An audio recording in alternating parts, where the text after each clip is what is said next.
కాంగ్రెస్ అగ్రనేత రాహుల్ గాంధీ చేస్తున్న ఓట్ల చోరీ ఆరోపణలకు సమాజ్వాదీ పార్టీ ఎస్పీ అధ్యక్షుడు అఖిలేష్ యాదవ్ మద్దతిచ్చారు. అది కేవలం ఓట్ల చోరీ కాదని ఓట్ల దోపిడీ అని ఆరోపించారు. బెంగళూరులో జరిగిన ఓ కార్యక్రమంలో మాట్లాడిన ఆయన ఓట్ల చోరీ అంశంపై బీజేపీ లక్ష్యంగా మరోసారి ఆరోపణలు చేశారు. చోరీ అంటే చిన్న దొంగతనమని, ఇది బహిరంగంగా జరిగిన భారీ దోపిడీ అని ఆక్షేపించారు. బీహార్ ఎన్నికల ఫలితాలపై బూత్ స్థాయి విశ్లేషణ ఇంకా చేయలేదని చెప్పారు. ఇండీ కూటమి సానుకూల దృక్పథంతో ఉందని చెప్పారు.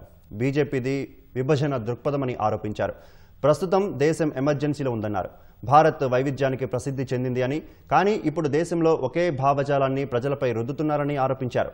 ఎన్డీఏ సర్కార్ భారతీయత అనే భావనకు ఇబ్బందులు సృష్టిస్తుందని మండిపడ్డారు. అటు లాలూ ప్రసాద్ కుటుంబం వివాదంపై స్పందించిన అఖిలేష్ యాదవ్ అది వారి కుటుంబ వ్యవహారమని, ప్రతి ఇంట్లో జరిగేదనని వ్యాఖ్యానించారు.